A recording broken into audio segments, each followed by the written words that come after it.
Innal hamdalillah nahmaduhu wa nasta'inuhu wa nastaghfiruh wa na'udzu billahi min shururi anfusina wa min sayyiati a'malina.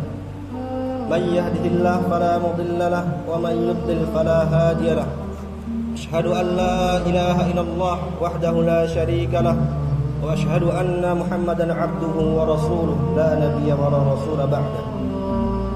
Qala Allah ta'ala fil Qur'anil Karim, a'udzu billahi minasy syaithanir rajim. Bismillahirrahmanirrahim. Ya ayyuhan nasu taqu rabbakum alladzi khalaqakum min nafsin wahidah wa khalaqa minha zawjaha wa bassa minhuma rijalan katsiran wa nisaa'a wattaqullaha alladzi tasaaluna bihi wal arham innallaha kana 'alaikum raqiba. Ya ayyuhalladzina amanu taqullaha haqqa tuqatih wa la tamutunna illa wa antum muslimun. Ya ayyuhalladzina amanu taqullaha wa qulu qawlan sadida yuslih lakum a'malakum wa yaghfir lakum dhunubakum wa man yuti'illaha wa rasulahu faqad faza fawzan 'azima.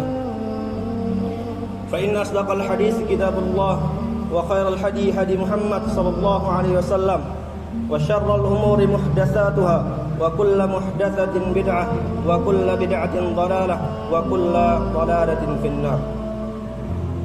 Kaum muslimin jamaah Jumat rahimakumullah, segala puji bagi Allah Subhanahu wa taala yang telah memberikan kita nikmat, rahmat dan berbagai nikmat yang Allah Subhanahu wa taala berikan kepada kita meskipun kita tidak minta. Dan di antara nikmat yang Allah Subhanahu wa taala turunkan kepada kita yang sangat besar, yaitu nikmat iman dan Islam. Sebagaimana Allah Subhanahu wa taala jelaskan di dalam surah Al-An'am, a'udzubillahi minasyaitonir rajim. Walladzina amanu wa lam yalbisu imanahum bidzulmin ulaika lahumul amnu wa hum muhtadun. Dan orang-orang yang diberikan keimanan oleh Allah Subhanahu wa taala dan mereka tidak mencampur adukan dengan kesyirikan, maka mereka adalah orang-orang yang diberikan keamanan oleh Allah Subhanahu wa taala, dan juga mereka adalah orang-orang yang mendapatkan petunjuk. Kaum muslimin jamaah rahimakumullah, yang selanjutnya salat beriringan salam tak lupa kita ucapkan pada Nabi Muhammad sallallahu alaihi wasallam. Terkhusus hari ini adalah hari Jumat, di mana Allah Subhanahu wa taala telah menjadikan salat pada Nabi Muhammad sallallahu alaihi wasallam menjadi sunnah-sunnah yang patut dikerjakan oleh seorang muslim pada hari Jumat. Kaum muslimin jamaah salat Jumat rahimakumullah, salah satu rukun iman yang mesti diimani oleh seorang muslim adalah akan datangnya hari kiamat. Rasulullah sallallahu alaihi wasallam telah menjelaskan tanda-tanda kiamat yang kecil maupun yang besar, di mana Rasulullah sallallahu alaihi wasallam dalam satu hadisnya yang diriwayatkan oleh Umar radhiyallahu anhu dalam menceritakan tanda-tanda kiamat yang besar. Suatu hari Rasulullah sallallahu alaihi wasallam memperhatikan kami yang sedang berbincang-bincang. Lalu Rasulullah sallallahu alaihi wasallam pun bersabda, "Sedang berbincang apa kalian?" Kami pun menjawab, "Kami sedang berbincang-bincang tentang hari kiamat." Lalu Rasulullah sallallahu alaihi wasallam pun bersabda, "Tidak akan datang kiamat kecuali akan datangnya 10 tanda yang besar. Yang pertama ialah keluarnya dukhan, yang kedua keluarnya dajjal, yang ketiga keluarnya dabbah atau binatang yang dapat berbicara, yang keempat keluarnya matahari dari barat, dan yang kelima keluarnya Nabi Isa alaihissalam, yang keenam keluarnya Ya'juj Ma'juj, dan yang 7, 8 dan 9 ialah terjadinya longsor di timur dan di barat dan juga di Jazirah Arab, dan yang terakhir adalah keluarnya api dari arah Yaman, dari arah negeri Yaman, menggiring manusia kepada tempat berkumpul mereka. Kaum muslimin jamaah salat Jumat yang dirahmati Allah, pada kesempatan Jumat kali ini marilah kita menggarisbawahi salah satu di antara tanda-tanda akan terjadinya kiamat yang Rasulullah SAW sudah sebutkan di atas, yaitu akan keluarnya Dajjal. Kaum muslimin yang dirahmati Allah, apabila kita membaca di dalam Al-Quran yang diawali dari surah Al-Fatihah sampai surah An-Nas, tentu kita tidak akan mendapatkan Allah Subhanahu wa ta'ala menyebutkan kata Dajjal di dalam Al-Quran. Hikmahnya, hal ini hanyalah Allah Subhanahu wa ta'ala yang mengetahui. Akan tetapi para ulama banyak yang berpendapat bahwasanya Allah Subhanahu wa ta'ala tidak menyebutkan kata Dajjal di dalam Al-Quran sebagai penghinaan baginya, sebagai pencelaan baginya, karena ia menganggap dirinya sebagai Tuhan, dan Allah Subhanahu wa ta'ala tidak rela akan hal itu. Akan tetapi di dalam ayat lain Allah Subhanahu wa ta'ala menyebutkan secara tersirat dan ditafsirkan oleh ulama-ulama. Di dalam surah Al-An'am ayat 158 Allah Subhanahu wa ta'ala berfirman, A'udzu billahi minasyaitonir rajim. Yauma ya'ti ba'du ayati rabbik la yanfa'u nafsan imanuha lam takun amanat min qabl.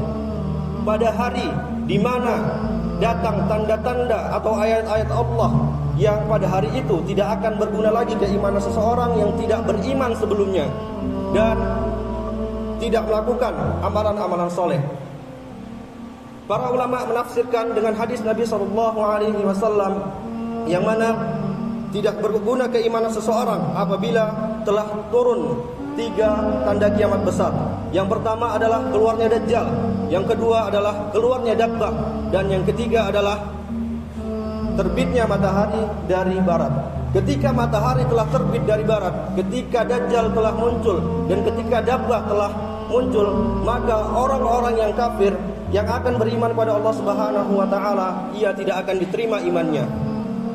Kaum muslimin rahimahumullah, lalu mengapa kita mengambil salah satu tanda ayat ini, tanda-tanda kiamat besar yang satu ini? Nabi SAW menjelaskan di dalam hadisnya, la yakhrujud dajjal hatta yadhadun nasu an dzikrih wa hatta tatrukal a'immah an dzikrihi 'alal manabir. Tidak akan keluar Dajjal sampai manusia akan melupakannya, dan juga para imam-imam meninggalkan untuk menyampaikan tentang keluarnya Dajjal ini. Kaum muslimin jamaah yang dirahmati Allah, Nabi SAW banyak menyebutkan ciri-ciri fisik bagaimana sosok seorang Dajjal tersebut. Di dalam hadisnya Rasulullah SAW bersabda, yang diceritakan oleh Umar radhiyallahu anhu, pada suatu hari Rasulullah SAW tidur, dan ia pun bermimpi bertemu dengan Nabi Isa. Dalam mimpi itu pula tiba-tiba datang seorang laki-laki yang bertubuh besar, kulitnya merah, rambutnya keriting, matanya buta sebelah, yang mana matanya buta sebelah seakan-akan, dan matanya menonjol seakan-akan matanya adalah seperti buah anggur.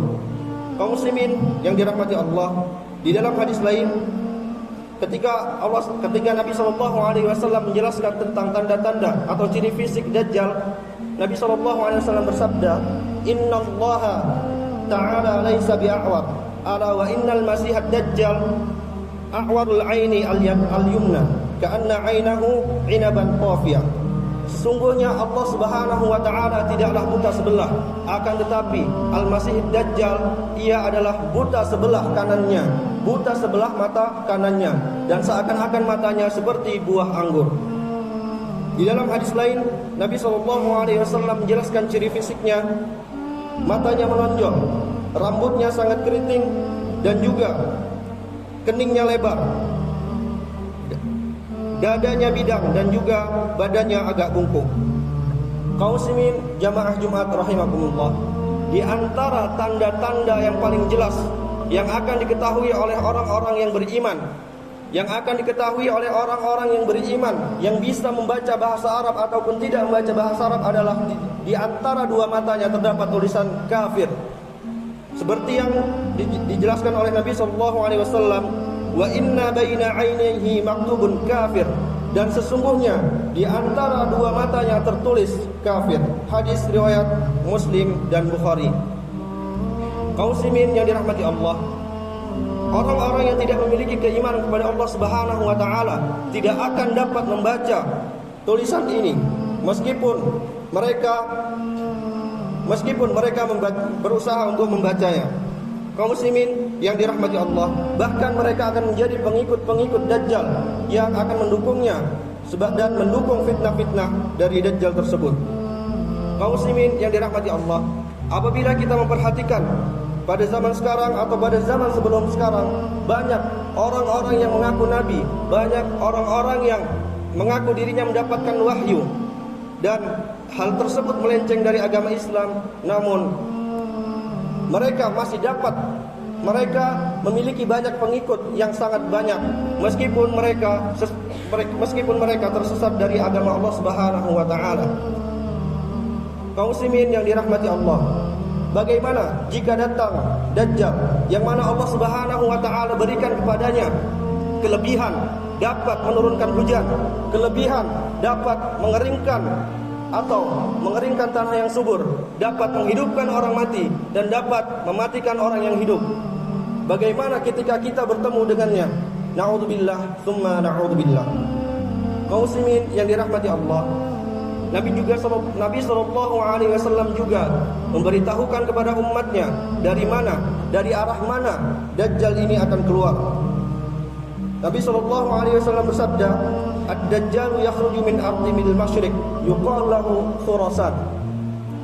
Dajjal nanti akan keluar dari sebelah timur yang namanya Khurasan. Hadis riwayat Ahmad. Kaum muslimin jamaah Jumat rahimakumullah, semoga Allah Subhanahu wa taala menjaga kita dari fitnah Dajjal dan menjauhkan kita dari bertemu dengan fitnah dan bertemu dari Dajjal. Barakallahu li wa lakum fil Qur'anil 'azim wa nafa'ani wa iyyakum bima fihi minal ayati wadh-dhikril hakim wa taqabbala minni wa minkum tilawatahu innahu huwal ghafurur rahim.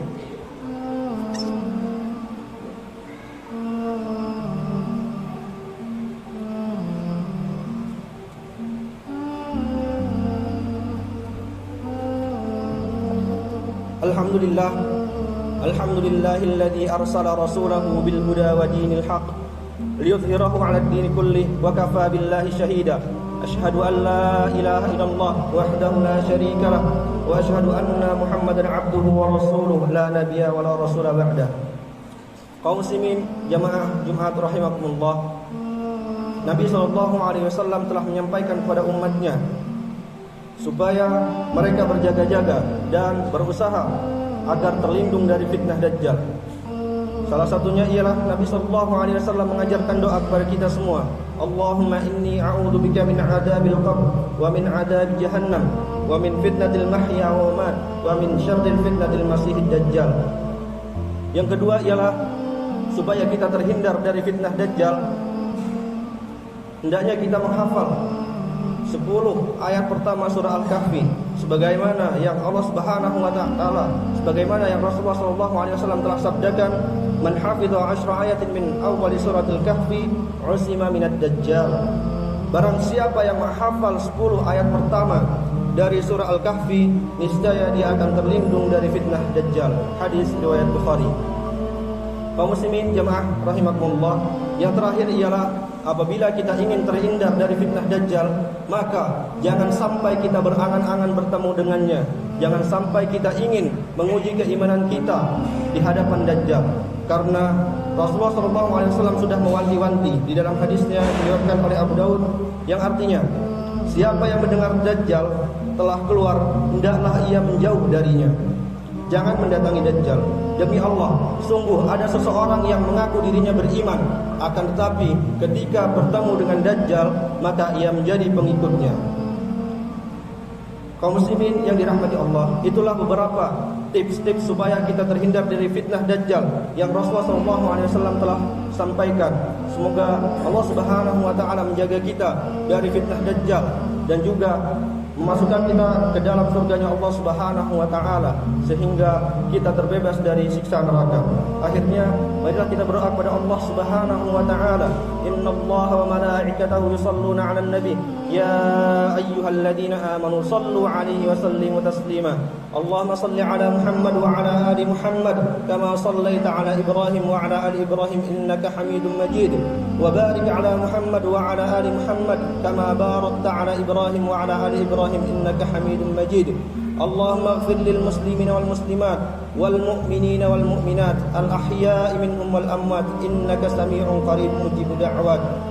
Rabbana atina fid dunya hasanah wa fil akhirati hasanatan wa qina adzaban nar. Rabbana zalamna anfusana wa illam taghfir lana wa tarhamna lanakunanna minal khasirin. Subhana rabbika rabbil izzati amma yasifun wa salamun alal mursalin walhamdulillahi rabbil alamin. Aqimis shalah.